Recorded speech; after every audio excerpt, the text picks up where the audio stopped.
আমরা এখন রহমানবাদ থেকে ফুলকপি সংগ্রহ করব একবারে ক্ষেতের থেকে।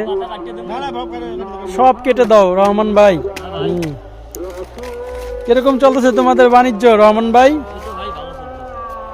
তো আমরা এখন ফুলকপি সংগ্রহ করব, আমি এবং আমার স্যারে। তার বাসার জন্য দুটা, আমার বাসার জন্য দুটা। তো রহমান ভাই দিচ্ছে আমাদেরকে বাছাই করে একবারে ক্ষেতের থেকে ফুলকপি।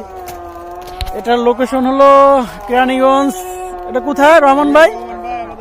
সাক্তা সাক্তা সাক্তা ইউনিয়ন, আপনার কেরানীগঞ্জের মধ্যে পড়ে, ঢাকা কেরানীগঞ্জ।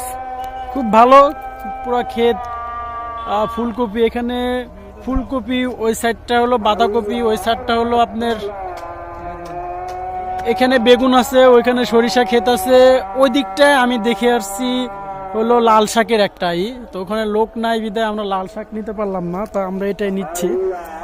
তো অন্যের ক্ষেতে তো আমরা না বলে তো নিয়ে আসতে পারি না, তাই এই আর কি। আমরা এখন রহমান ভাই থেকে দুটো চারটে ফুলকপি সংগ্রহ করেছি। ওই যে ছাড়ের জন্য দুটো এবং আমার জন্য দুটো। তো এটা নামমাত্র সম্মানই দিয়েছি ভাইদের, টাকার কোনো এখানে কিছু নাই, আমরা সম্মানই দিয়েছি।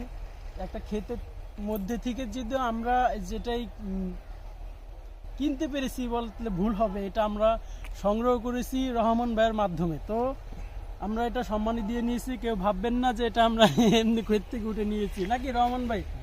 হ্যাঁ। তো আমরা এখন আছি হলো কোনাখোলা। আমরা কোনাখোলা আছি, কি এটা জায়গার নাম? সাক্তা কোনাখোলা আছি। এখানে আমরা এসে আপনারা চাইলেও খেতে আসতে পারেন, এসে আপনারা ফুলকপি ক্ষেত থেকে সংগ্রহ করে নিয়ে যেতে পারেন সম্মানী দিয়ে। তারা যদি থাকে উপস্থিত, যদি তারা উপস্থিত থাকে সেক্ষেত্রে আপনারা নিতে পারবেন, এবং না থাকলে আপনারা পারবেন না সেটা। আর ধন্যবাদ সবাইকে। গরম গরম ফুলকপি রেসিপি হবে কালকে।